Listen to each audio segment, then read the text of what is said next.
नमस्कार दोस्तों मैं अभिषेक कर्ण एक बार फिर से आप सभी का कॉन्सेप्ट टाइम के इस ऑनलाइन प्लेटफॉर्म पर स्वागत करता हूं और उम्मीद करता हूं कि आप अपने घरों पर सुरक्षित होंगे।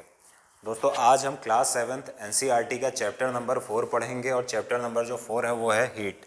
तो ये बड़ा इंपॉर्टेंट चैप्टर है, वो चाहे वनडे एग्ज़ाम से लेकर सिविल सर्विसेज एग्ज़ाम तक हो तो हीट जो है इंपॉर्टेंट चैप्टर है, इससे कई क्वेश्चन पूछे जाते हैं हर एग्ज़ाम में, छोटे से लेकर बड़े एग्ज़ाम्स तक।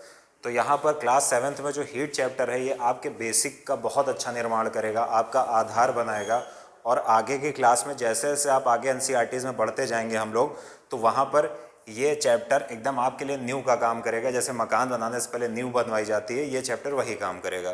तो चलिए बिना समय गंवाए चैप्टर की शुरुआत करते हैं।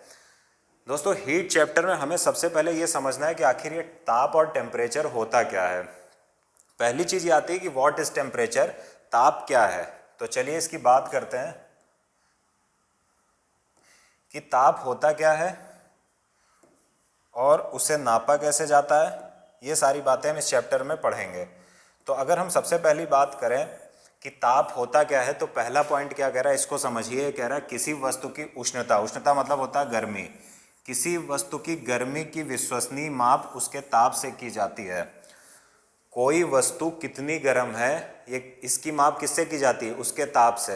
यानी यहाँ पर ये कहा गया है कि सीधी सी बात है, और ये बहुत ही सापेक्षिक कॉन्सेप्ट है ताप वाला, कि आपको अभी हम आगे धीरे धीरे पढ़ेंगे कि आप दो चीज़ों में तुलना करोगे कि कौन से किसका ताप अधिक है किसका ताप कम है, तो उसमें से आप बता दोगे ताप किसका ज़्यादा है। तो ये ताप आप कैसे मापते हो, ताप आप नापते हो तब जब आपके पास एक बेसिक टेम्परेचर होता है और उसको आधार मानकर आप किसी दूसरी वस्तु का ताप नापते हो। तो वही ये हमें कॉन्सेप्ट धीरे धीरे अभी हम सब समझेंगे। खैर, कह रहा है किसी वस्तु की गर्मी की विश्वसनीय माप उसके ताप से की जाती है। मतलब कि कोई वस्तु कितनी गर्म है यही क्या कहलाता है, उसका ताप कहलाता है। सिंपल सी डिफिनीशन है। उसके पश्चात ताप मापने के लिए उपयोग की जाने वाली युक्ति को तापमापी या थर्मामीटर कहते हैं। तो जो टेम्परेचर नापा जाता है वो किससे नापा जाता है, थर्मामीटर से नापा जाता है। थर्मामीटर क्या होता है हम आगे समझेंगे, ठीक है। तो अभी ये बात याद रखिएगा कि टेम्परेचर का मेज़रमेंट कैसे होता है। टेम्परेचर का मेज़रमेंट थर्मामीटर से होता है, जिसे हिंदी में तापमापी कहते हैं। पहली चीज़ ये आपकी हो गई। अब जो हम आगे इस चैप्टर में पढ़ेंगे हमें ये देखना है कि ताप का मापन कैसे होता है, मीजरिंग टेम्परेचर कैसे होगा। चलिए समझते हैं। अगर हम टेम्परेचर की बात करें तो जिस तापमापी से हम अपने शरीर के ताप को मापते हैं उसे क्या बोलते हैं, डॉक्टरी थर्मामीटर। यानी जो थर्मामीटर हमारे शरीर का ताप नापता है उसे हम क्या बोलते हैं, डॉक्टरी थर्मामीटर। जब हमारे कभी फीवर होता है और हम डॉक्टर के पास जाते हैं तो डॉक्टर क्या करता है, डॉक्टर सबसे पहले क्या करेगा, डॉक्टर थर्मामीटर लगाकर आपके शरीर का तापमान मापेगा और इस टेम्परेचर को क्या बोलते हैं, डॉक्टरी टेम्परेचर बोलते हैं, डॉक्टरी थर्मामीटर बोलते हैं। नेक्स्ट पॉइंट, उपयोग किए जाने वाला यह मापक्रम सेल्सियस स्केल है। देख रहे हैं आप, कह रहा है कि उपयोग किए जाने वाला यह मापक्रम सेल्सियस स्केल है। यानी जो थर्मामीटर से डॉक्टर हमारा टेम्परेचर या तापमान मापते हैं और देखते हैं कि हमारे फीवर या बुखार है या नहीं है, या हमारे शरीर का उचित तापमान है या नहीं है, उसे क्या, उसके कौन सी स्केल है, वो सेल्सियस स्केल है। आगे चलकर क्लास में हम केल्विन भी पढ़ेंगे और फ़ारेनहाइट भी पढ़ेंगे, लेकिन क्लास 7th में हमें सिर्फ सेल्सियस पैमाना पढ़ना है। तो यहाँ पर याद रखिएगा, ये इंपॉर्टेंट क्वेश्चन है कि जो डॉक्टर थर्मामीटर यूज़ करते हैं वो कौन सा मापक्रम है। तो याद रखिएगा सेल्सियस मापक्रम है। उसे क्या बोलते हैं, उसे इस प्रकार व्यक्त किया जाता है। मान लिया किसी व्यक्ति का तापमान मापा और 37 निकला तो 37 डिग्री सेल्सियस तापमान बताया जाता है। तो याद रखिएगा ये सेल्सियस में हम नापते हैं। तीसरा कह रहा है कि डॉक्टरी थर्मामीटर में हम 35 से लेकर 42 डिग्री तक के ही ताप को माप सकते हैं। इंपॉर्टेंट है ये। जो डॉक्टर हमारे शरीर का ताप मापते हैं वो किस रेंज तक माप सकते हैं, 35 डिग्री सेल्सियस से 42 डिग्री सेल्सियस तक के ही ताप को डॉक्टर माप सकते हैं। ये थर्मामीटर दिया हुआ है, आप लोग ध्यान दे लीजिए। ये देखिए, ये थर्मामीटर दिया हुआ क्लिनिकल थर्मामीटर। और यहाँ पर एक चीज़ देखिएगा कि 37 में रेड दिखा रहा है या मरकरी 37 तक जा रहा है। ये देखिए, आप जब थर्मामीटर डॉक्टर मुंह में लगाते हैं, अभी वो आगे हम पढ़ेंगे तो देखते हैं कि जो उसमें पारा होता है, मरकरी होता है, वो बढ़ने लगता है आगे की तरफ। तो ये बात याद रखिएगा जो 37 दिखा रहा, तो ह्यूमन बॉडी का जो नॉर्मल टेम्परेचर है वो 37 डिग्री सेल्सियस है। नेक्स्ट क्लासेस में हम इसको फ़ारेनहाइट में चेंज करके पढ़ेंगे, लेकिन अभी हमें सिर्फ इतना ही देखना है कि टेम्परेचर ह्यूमन बॉडी का नॉर्मल कितना होता है। तो ये जो थर्मामीटर होता है इसे डॉक्टरी थर्मामीटर या क्लिनिकल थर्मामीटर बोलते हैं, ये बात याद रखिएगा। अब ये पॉइंट जो है नेक्स्ट, मानव शरीर का सामान्य ताप 37 डिग्री सेल्सियस है। कई बार स्टेट पीसीएस में पूछा जा चुका है कि ह्यूमन बॉडी का जो नॉर्मल टेम्परेचर है वो कितना है। याद रखिएगा कि मानव शरीर का सामान्य ताप 37 डिग्री सेल्सियस है। ध्यान दीजिए कि ताप को इसके मात्रक के साथ व्यक्त किया जाता है। मैंने कहा कि अगर आपने इसमें नापा तो 37 आया नॉर्मल बॉडी टेम्परेचर, तो इसके मापक के साथ व्यक्त करेंगे या मात्रक के साथ व्यक्त करेंगे। ये पॉइंट हो गया इंपॉर्टेंट है, सबसे ज़्यादा यही इंपॉर्टेंट है कि मतलब ह्यूमन बॉडी का नॉर्मल टेम्परेचर क्या है। तो ह्यूमन बॉडी का नॉर्मल टेम्परेचर 37 डिग्री सेल्सियस है। नेक्स्ट पॉइंट, तापमापी में पारे के प्रयोग। ये पारा जो मरकरी यूज़ कर रहे हैं, जो ये आप ये देखते हो कि यहाँ पर जो ये वॉल्व टाइप में लगा होता है, इससे पारा निकल कर जाता है। जब आप इसको अपने मुँह में रखते हो तो ये जाता है, और अगर आपके फीवर नहीं है तो 37 पर जाके रुक जाता है। तो कह रहा है कि जो ये थर्मामीटर है, इसमें जो पारे का प्रयोग है, इसके विषय में बहुत सारी चिंताएं हैं। अब क्यों है वो समझिए। पहली बात तो ये है कि पारा जो है एक विषाक्त पदार्थ है, और यदि तापमापी टूट जाए तो इसका निपटान कठिन है। ये कह रहा है कि जो पारा या मरकरी ये हम इसमें यूज़ करते हैं, वह उसमें एक बात समझिए कि वो एक विषाक्त पदार्थ है, विषैला पदार्थ है, और अगर वो थर्मामीटर टूट जाए तो उस पारे को उसको समाप्त करना बहुत आसान नहीं होता है। इसलिए इस वाले यानी पारे वाले थर्मामीटर को यूज़ करना बहुत ही नुकसानदेह साबित हो सकता है। इसलिए इसका एक ऑप्शन भी आजकल मार्केट में अवेलेबल है, उसकी बात करते हैं।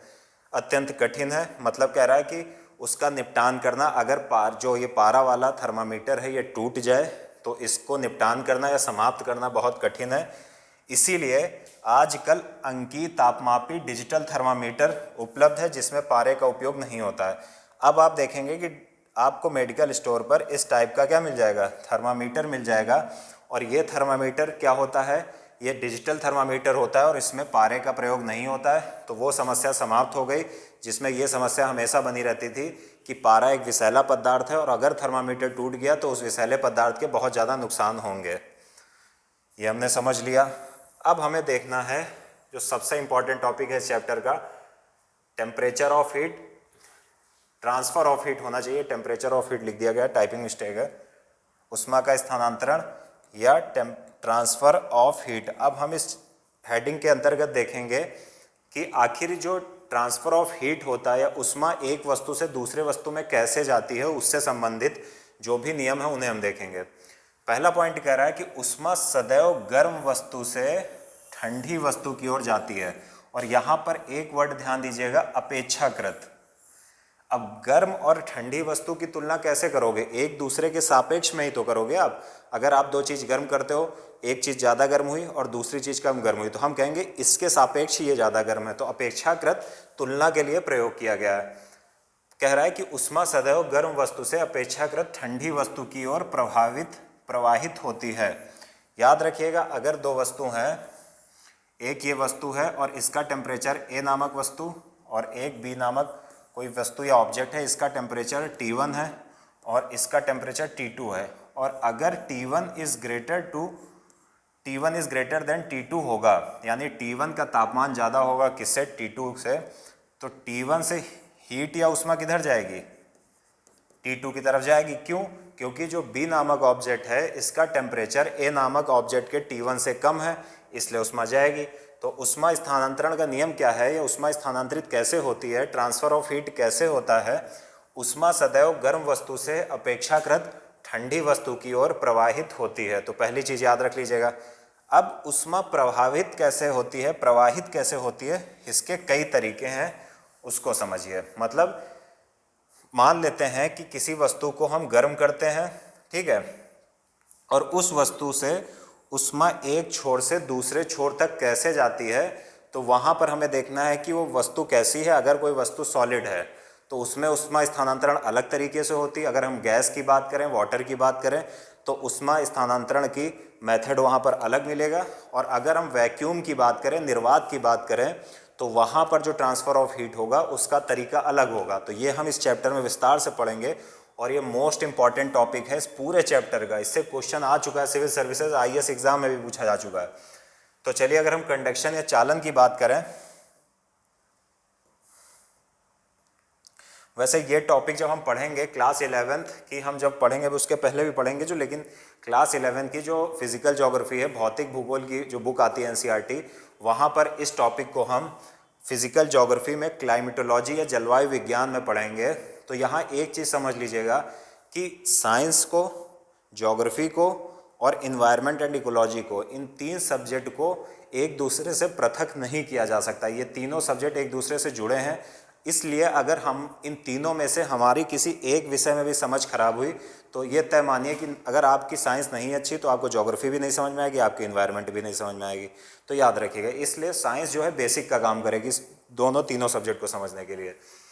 अब कंडक्शन क्या होता है, चालन क्या होता है, इसकी बात अगर हम करें तो कह रहा है वह प्रक्रम जिसमें उष्मा किसी वस्तु के गर्म सिरे से ठंडे सिरे की ओर स्थानांतरित होती है, चालन कहलाता है। यानी अगर ये कोई एक लोहे की रॉड है और यहाँ पर हम इसे गैस के द्वारा हीट दे रहे हैं ऐसे ऐसे करके, ये वाला कोना गर्म होगा, फिर क्या होगा, उष्मा जो होगी कैसे होगी, इस जो लोहे के अणु होंगे उनके माध्यम से जो हीट होगी दूसरे छोर तक पहुँच जाएगी। तो पहला पॉइंट क्या कह रहा है कि वह प्रक्रम जिसमें किसी वस्तु के गर्म सिरे से ठंडे सिरे की ओर स्थानांतरित होती है उष्मा, उसे कंडक्शन या चालन कहते हैं। अब एक बात याद रखिएगा इसमें कि चालन का मतलब ये हुआ कि जो मॉलिक्यूल्स होते हैं, मान लिया लोहे की रॉड हम गर्म कर रहे हैं और लोहे के जो मॉलिक्यूल्स होंगे, जो अणु होंगे, वो क्या होगा, वो संपर्क विधि द्वारा उष्मा स्थानांतरित करते हैं। वो अणु गतिमान नहीं होते, ऐसा नहीं कि वो अणु एक दूसरे यहाँ से वहाँ भाग रहे हैं, जैसे हम वाटर में देखते हैं या गैस में देखते हैं कि उनके अणु गर्म होने के बाद ऊपर चले जाते हैं और ठंडे अणु उनकी जगह लेने के लिए आ जाते हैं।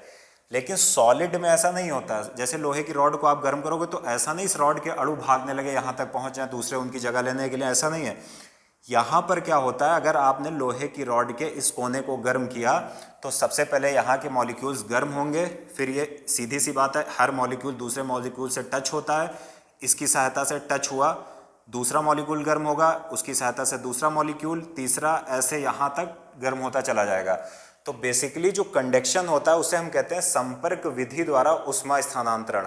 अणुओं की बिना गति के संपर्क विधि द्वारा अणुओं का उष्मा का स्थानांतरण क्या कहलाता है, कंडक्शन कहलाता है। तो याद रखिएगा, सॉलिड में कंडक्शन द्वारा ही हीट ट्रांसफर होता है, उष्मा स्थानांतरण होता है।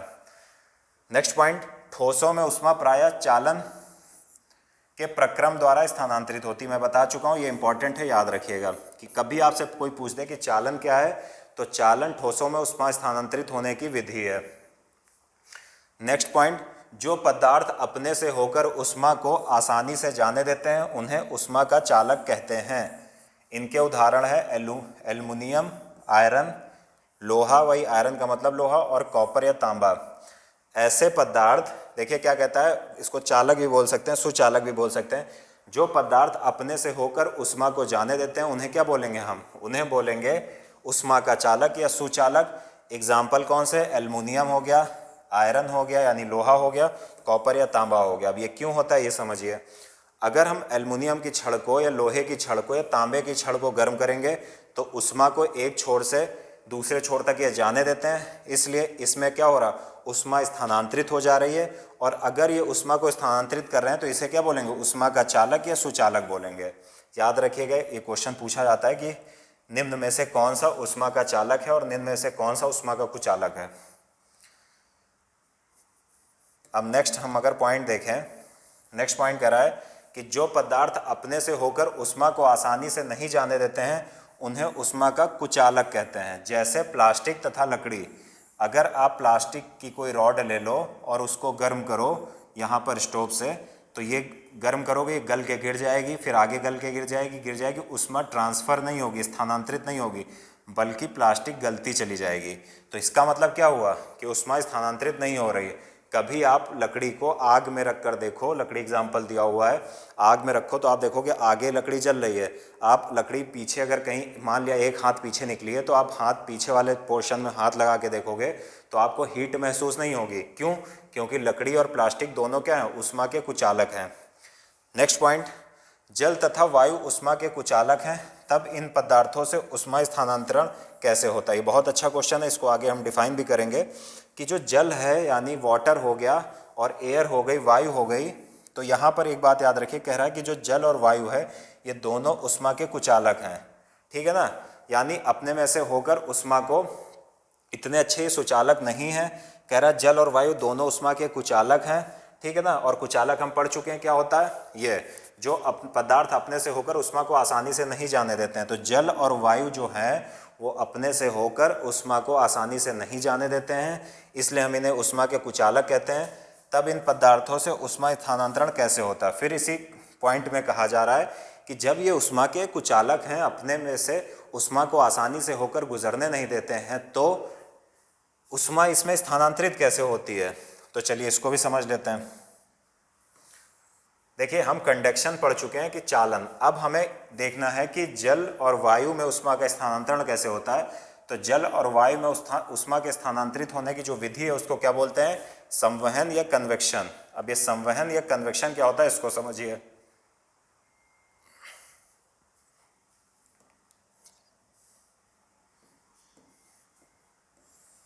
पहला पॉइंट कह रहा है जब जल को गर्म करते हैं तो ज्वाला के पास का जल गर्म हो जाता है। मान लेते हैं कि आप एक भगोने में जल को गर्म करो, ठीक है, और नीचे आपने एक स्टोव रख दिया और इससे आप जल को गर्म कर रहे हो।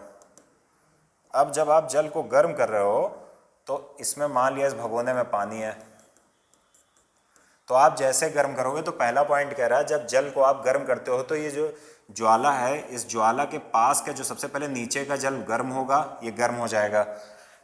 गर्म जल ऊपर उठता है, जो चीज़ गर्म होती है वो ऊपर उठती है, ये प्रकृति का नियम है।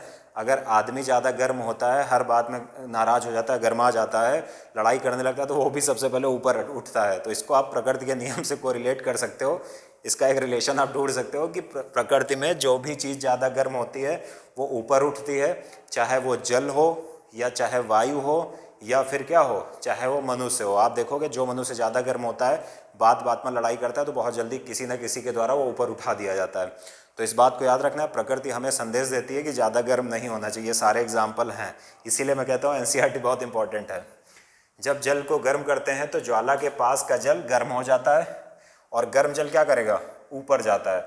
जैसे ये गर्म हुआ ऊपर चला गया। अब जब ये गर्म जल ऊपर जाएगा तो इस गर्म जल के आसपास का ठंडा जल उसका स्थान लेने के लिए आ जाता है। जैसे गर्म जल ऊपर जाएगा गर्म होकर, तो आसपास का ठंडा जल जो होगा वो इसका स्थान लेने के लिए आ जाएगा। पॉइंट हो गया। नेक्स्ट पॉइंट, फिर यह जल भी गर्म होकर ऊपर उठता है। जो जल ठंडा बन के नीचे आया था फिर वो भी गर्म हो जाएगा, वो भी उठ जाएगा, तथा आसपास से जल फिर इसके स्थान पर आ जाता है। तो ये प्रक्रिया लगातार चलती रहेगी। गर्म जल ऊपर उठेगा, ठंडा जल उसका स्थान लेने के लिए आएगा, फिर वो गर्म होकर ऊपर उठ जाएगा, फिर कहीं से ठंडा जल आएगा, और ऐसे करके पूरा पानी गर्म हो जाता है। यह प्रक्रिया तब तक चलती रहती है जब तक कि सारा जल गर्म ना हो जाए। तो मैं वही कह रहा हूँ कि इसी प्रोसेस द्वारा सारा जल क्या होगा, गर्म हो जाता है। यह प्रक्रिया तब तक चलती रहती है जब तक कि सारा गर्म जल ना हो। तो जल जब हम स्टोव या गैस पर चढ़ाते हैं वो कैसे गर्म होता है, पहले जो लौ के करीब होता है, स्टोव के एकदम तली के पास, वो गर्म होगा, वो ऊपर उठेगा, उसका स्थान लेने के लिए फिर जल आएगा, फिर वो गर्म होकर ऊपर उठेगा, फिर ठंडा जल आएगा, ऐसे करके पूरा जल गर्म हो जाता है।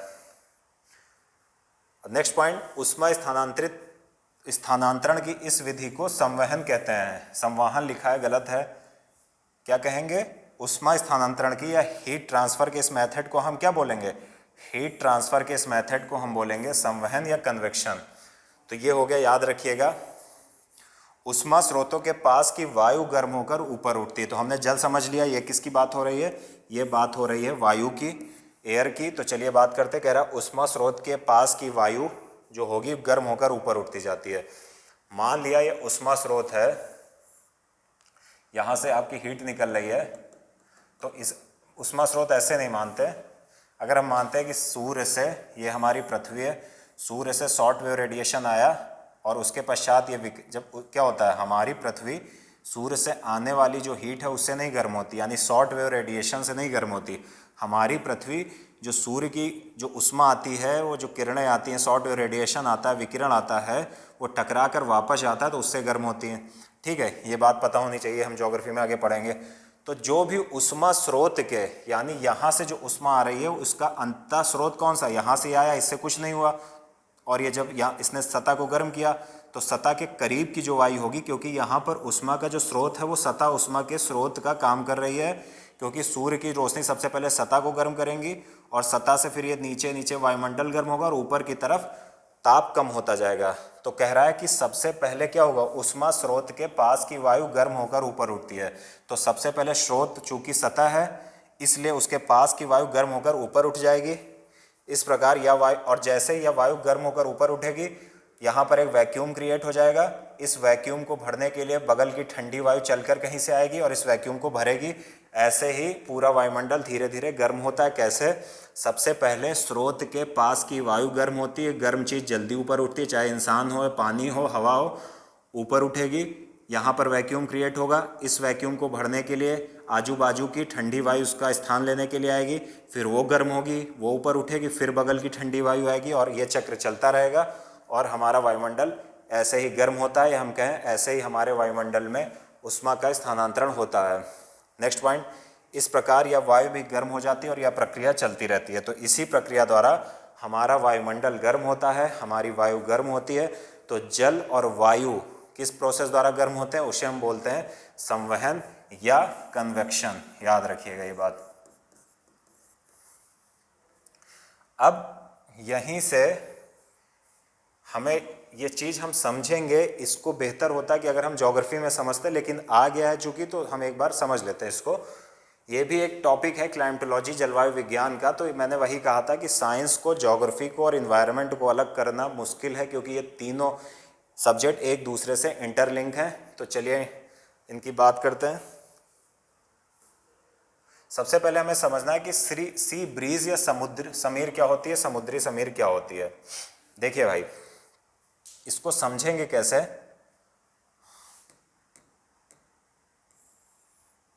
देखिए पहला पॉइंट क्या कह रहा है कि देखिए सीधी सी मैं बात बता दे रहा हूँ, बाद में हम थ्योरी भी कवर कर लेंगे कि दिन के समय होता क्या है। दिन के समय स्थल कहाँ पर दिख रहा है, ये मान लिया आपका स्थल है। चलिए मैं खुद ही फिगर बनाता हूँ, ये आपका स्थल है, ठीक है ना।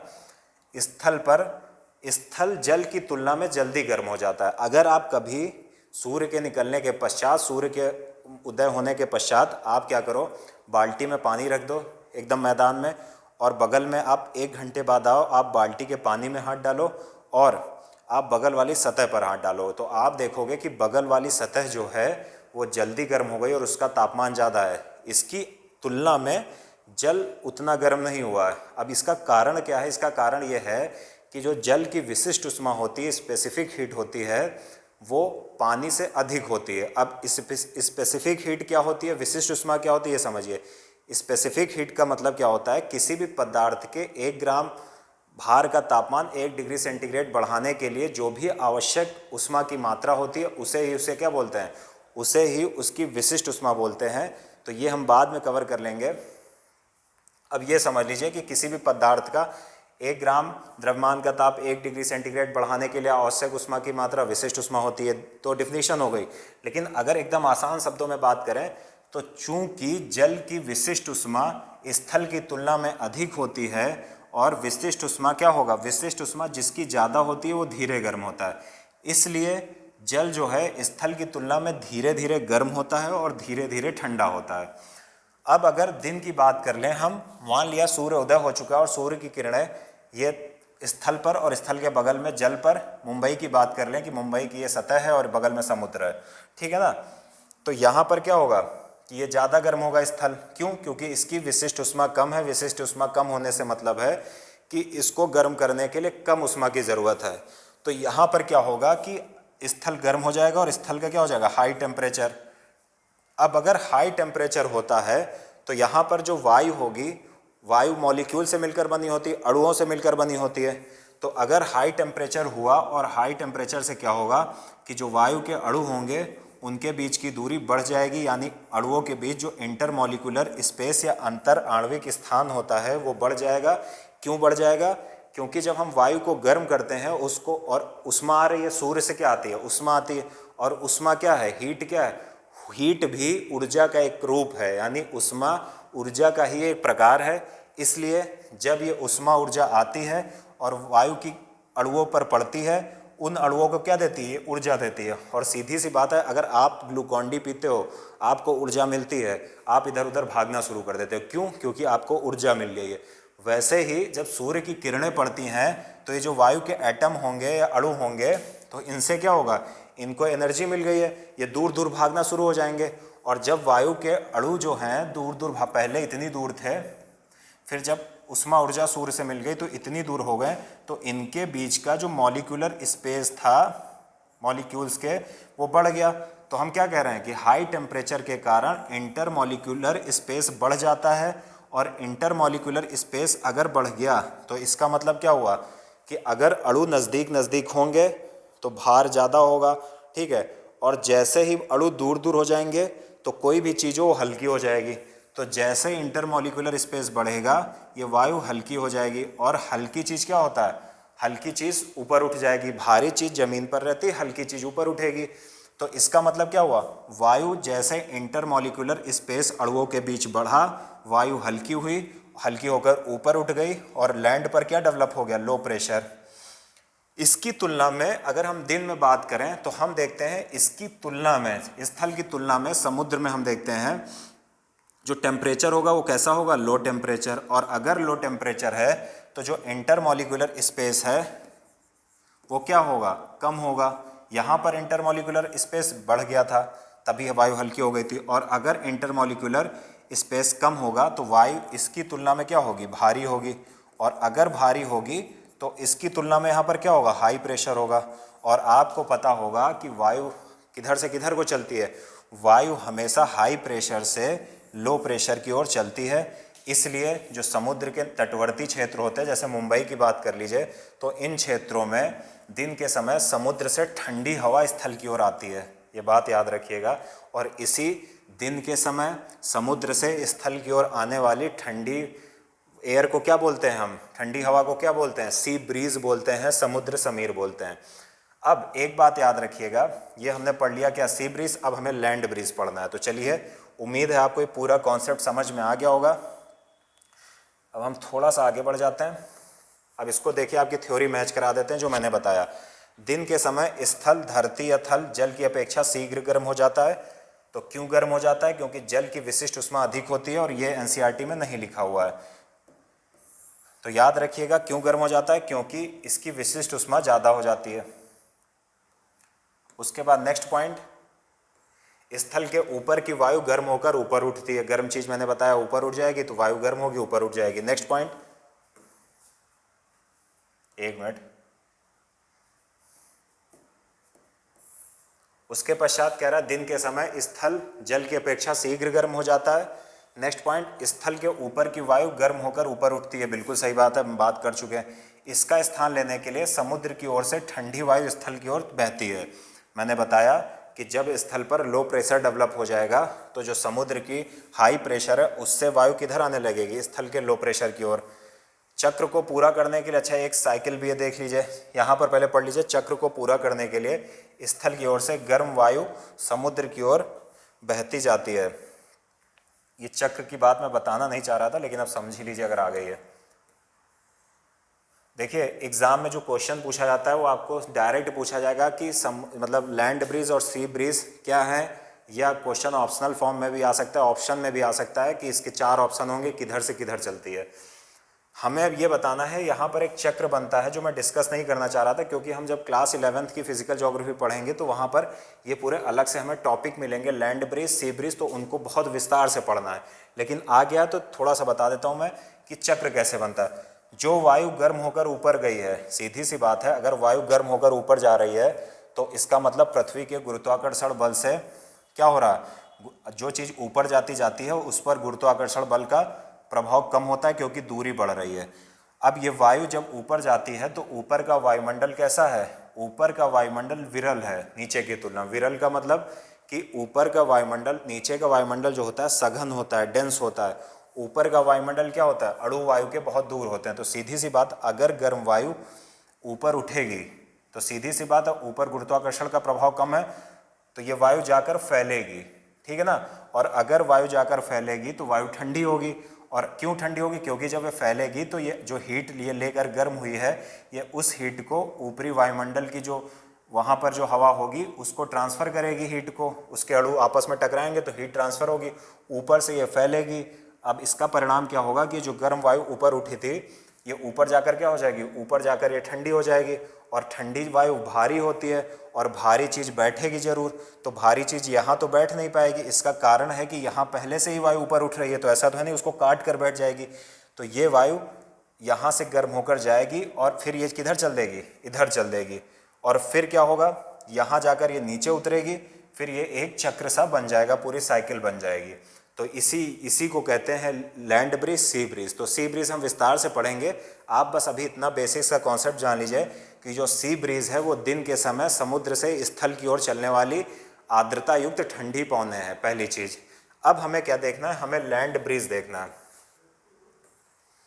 यानी थल समीर देखना है। तो अब हमें क्या देखना है, हम कहाँ तक देख चुके हैं, ये चक्र पूरा हो गया कि वायु उधर चली गई, तो ये भी हमने देख लिया।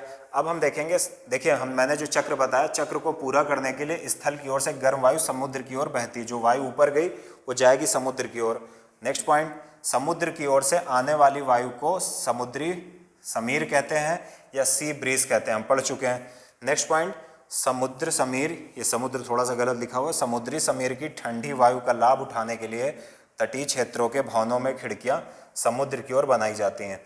जो भी घर तटीय क्षेत्रों में होते हैं, कोस्टल रीजन में होते हैं, वहाँ की जो खिड़कियाँ होती हैं वो किधर बनाई जाती हैं, वो तटीय क्षेत्रों में समुद्र की ओर बनाई जाती हैं, ताकि ये जो सी ब्रीज या समुद्री समीर आ रहे इसका लुत्फ उठाया जा सके, इसका फ़ायदा उठाया जा सके। अब हमें समझना है क्या लैंड ब्रीज क्या होती है। लैंड ब्रीज समुद्री समीर की तरह ही होती है, बस थोड़ा सा अंतर है। उल्टा कर दीजिए अगर आप उसको, सी ब्रीज को, तो लैंड ब्रीज बन जाएगी।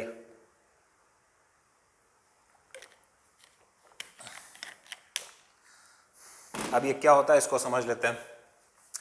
लैंड ब्रीज, देखिए मैंने आपसे क्या बताया कि दिन के समय स्थल क्या होता है, स्थल जल्दी गर्म हो जाता है, ठीक है, और समुद्र देर से गर्म होता है। मैंने साथ में ये भी बताया कि मतलब स्थल जो होगा, जो चीज़ जल्दी गर्म होती है वो जल्दी ठंडी भी होती है, प्रकृति का नियम है। वैसे ही जो चीज़ धीरे धीरे गर्म होती है वो धीरे धीरे ठंडी होती है। अब ये बात समझिए, ये पूरा कॉन्सेप्ट जो है ये विशिष्ट उष्मा, स्पेसिफिक हीट पे बेस्ड है। इसको समझिए कि दिन के समय तो स्थल जल्दी गर्म हो गया था, लेकिन स्थल रात के समय बहुत तेज़ी से विकिरण द्वारा उसने अपनी जो भी उष्मा थी उसको विकृत कर दिया, ठीक है, और बहुत जल्दी ठंडा हो गया स्थल। लेकिन जो जल था जो धीरे धीरे गर्म हुआ था, चूँकि जल की स्पेसिफिक हीट या विशिष्ट उष्मा ज़्यादा होती है, इसलिए जल धीरे धीरे ठंडा होता है।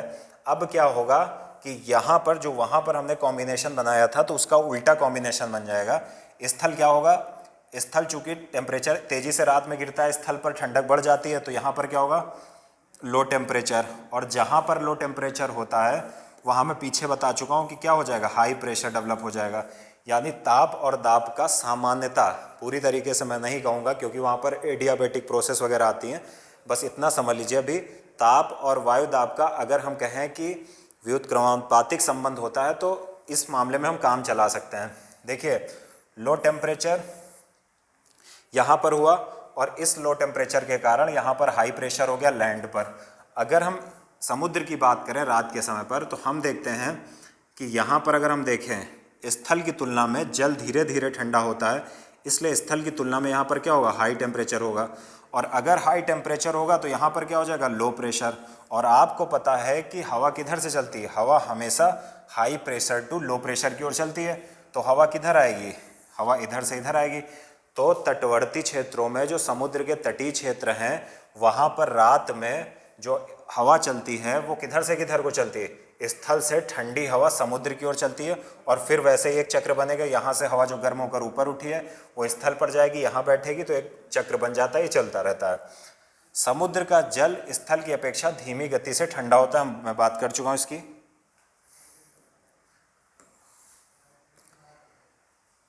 अब इसको जरा सा देखिए, ये क्या कह रहा है, इसलिए स्थल की ओर की ठंडी वायु समुद्र की ओर बहती है। कह रहा है इसलिए स्थल की ओर की ठंडी वायु समुद्र की ओर बहती, या थल समीर है, या इसे ही क्या बोलते हैं, लैंड ब्रीज बोलते हैं, लैंड ब्रीज बोलते हैं। तो याद रखिएगा इसे क्या बोलेंगे, इसे लैंड ब्रीज बोलेंगे। तो हमने देखिए क्या क्या समझ लिया,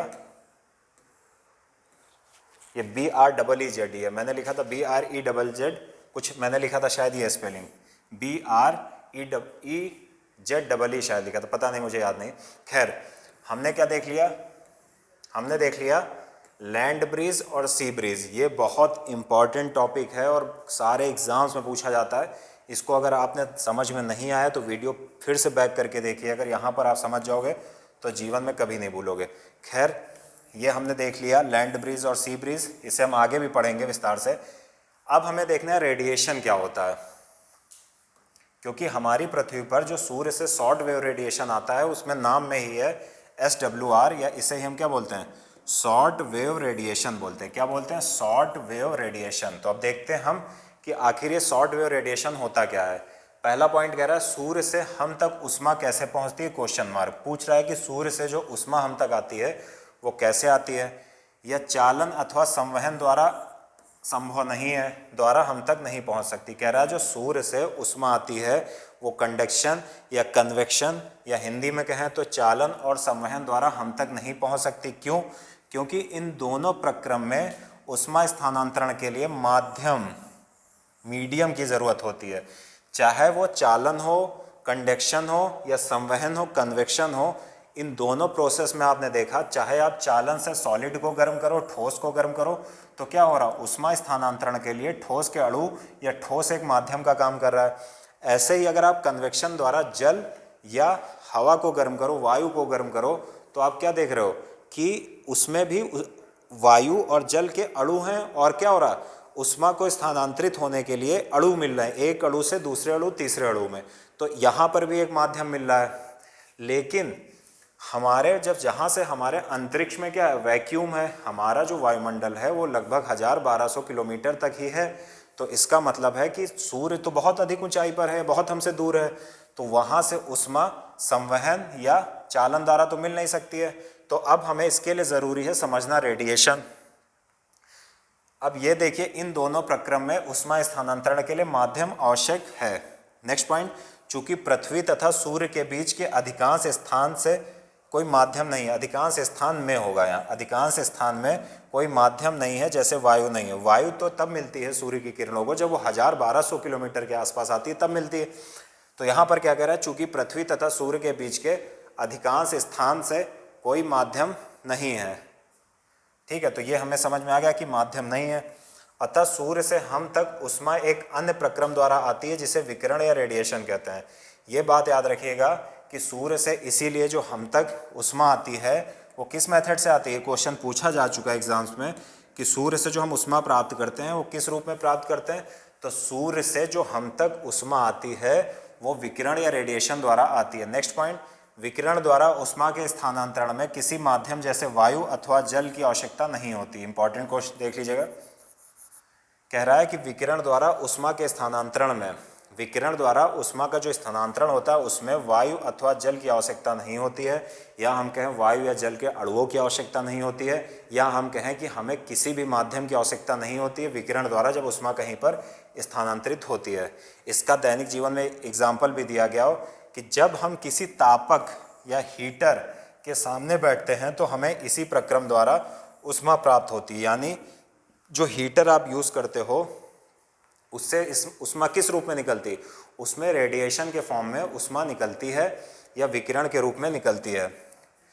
नेक्स्ट पॉइंट बहुत ज़्यादा इंपॉर्टेंट है, और नेक्स्ट पॉइंट क्या है ये समझिए।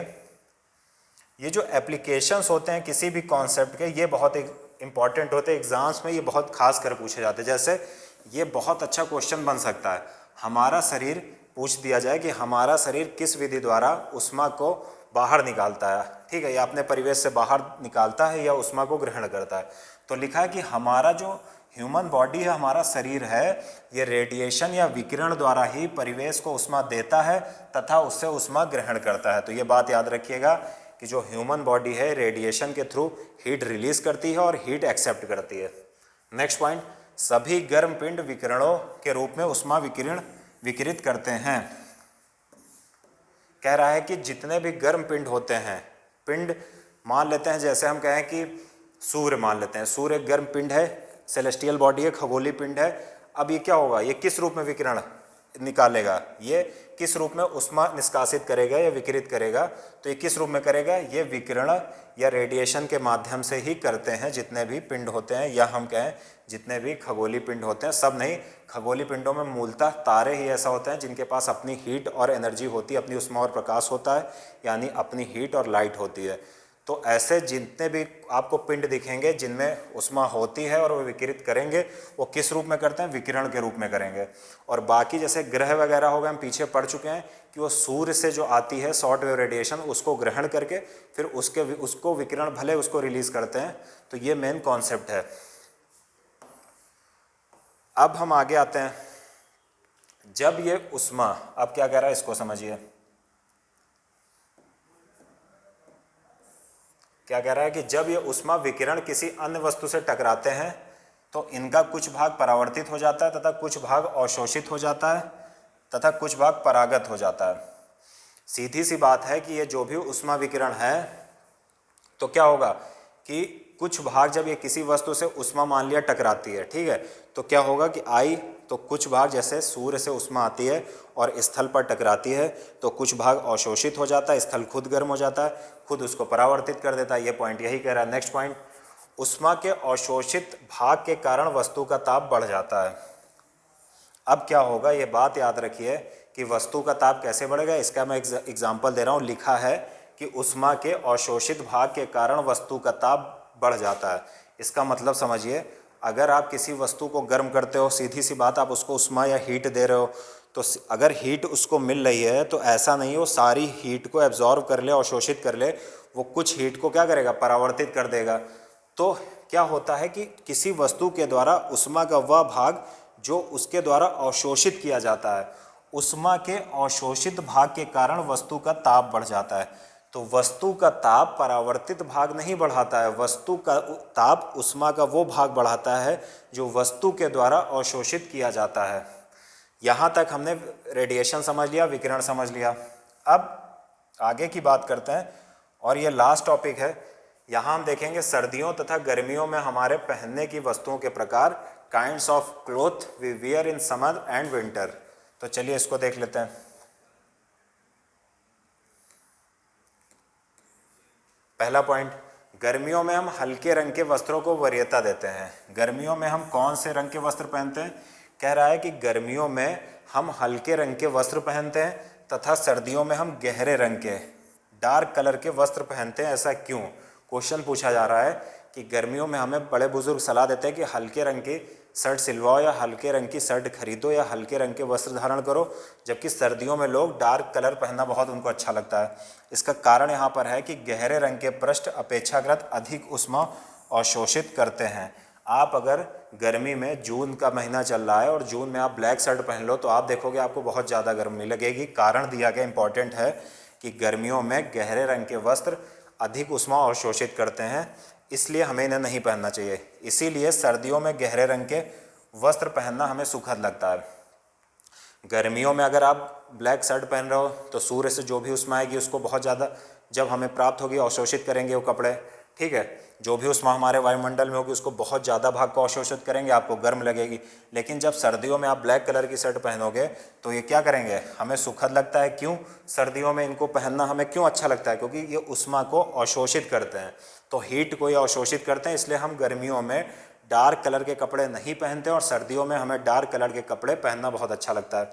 लिखा हुआ नेक्स्ट पॉइंट, हल्के रंग के कपड़े ऊष्मीय विकिरणों के अधिकांश भाग को परावर्तित कर देते हैं।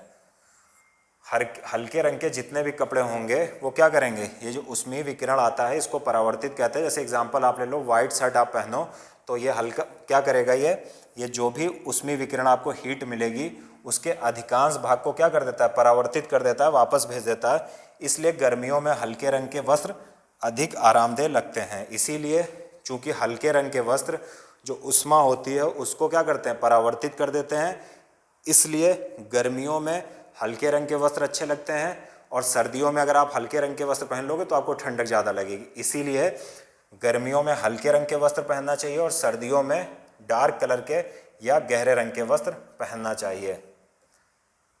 अब हमें आखिरी में पढ़ना है, सर्दियों में ऊनी वस्त्र हमें उष्ण बनाए रखते हैं, क्यों? Wool clothes keep us warm in winter, why? इसको समझना है। अब अगर हम देखें कि सर्दियों में हमें ये वस्त्र गर्म क्यों बना रखते हैं, तो सर्दियों में हम ऊनी वस्त्र पहनते हैं, सीधी सी बात है, हम ऊन के कपड़े पहनते हैं। ऊन उष्मारोधी होती है, मतलब उष्मा को अपने से गुजरने नहीं देती, उष्मा को स्थानांतरित नहीं होती है, स्थानांतरित नहीं होने देती, इसीलिए हम कहते हैं ऊन को, वूल को उष्मारोधी। नेक्स्ट पॉइंट, इसके अतिरिक्त ऊन के रेशों के बीच वायु फंसी रहती है, ठीक है ना। यह वायु हमारे शरीर की उष्मा को ठंडे परिवेश की ओर विकृत होने से रोकती है, अतः हमें उष्णता का अनुभव होता है। जो ऊन के रेशे होते हैं जिससे स्वेटर बना होता है उसके बीच में क्या होता है, उसमें वायु फंसी रहती है। क्या फंसी रहती है? वायु फंसी रहती है, लिखा हुआ वायु फंसी या ट्रैप रहती है। अब ये वायु क्या है? वायु क्या है? उष्मा की कुचालक है। कुचालक का मतलब है कि वायु अपने में से उष्मा को जाने नहीं दे रही है।